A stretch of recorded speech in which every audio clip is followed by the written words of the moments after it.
რამდენიმე ქვეყანას საწოლზე რეკორდულად მზარდი ფასების საწინააღმდეგო საპროტესტო დემონსტრაციებმა მოიცვა, რაც ზოგიერთ შემთხვევაში ფართომასშტაბიან მსვლელობებსა და საპოლიციო ძალებთან შეტაკებებში გადაიზარდა.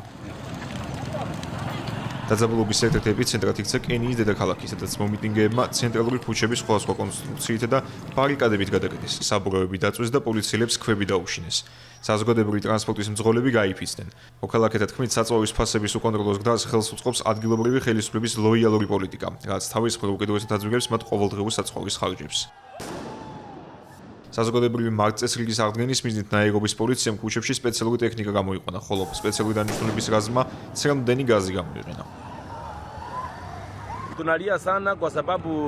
გაძვირებული ცხოვრების გამო ვიტანჯებით, ძლივს ყოფნის ფული საჭმელსა და ტანსაცმელზე. ღმერთს ვთხოვ დაგვეხმაროს და ვითარება გამოსწორდეს.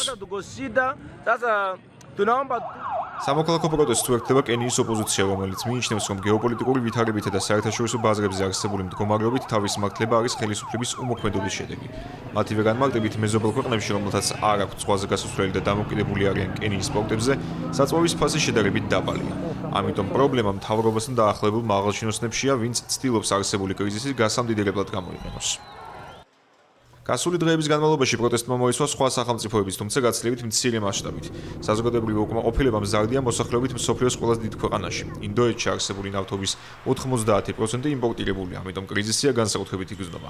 ქვეყნის პრემიერ-მინისტრმა ნარენდრა მოდიმ გამოაცხადა, რომ გარკვეული დროის განმავლობაში მოსახლეობას მოუწევს მკაცრ ეკონომიკურ პირობებში ცხოვრება, რასაც გაგებით უნდა მოეკიდონ.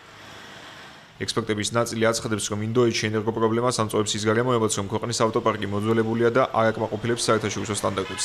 გარდა 2021 წლის შემდგომ გამოშვებული მანქანების, რადგან ძველი ავტომობილების საწვავის ხარჯები გაცილებით მაღალია. ახლო აღმოსავლეთის კრიზისით გამოწვეული ტურბულენტური გეოპოლიტიკური ვითარების ფონზე საწვავის ფასის განმსაზღვრელი მთავარი ბრენტის ტიპის ნავთობის ღირებულება კვლავ $100 აჭარბებს.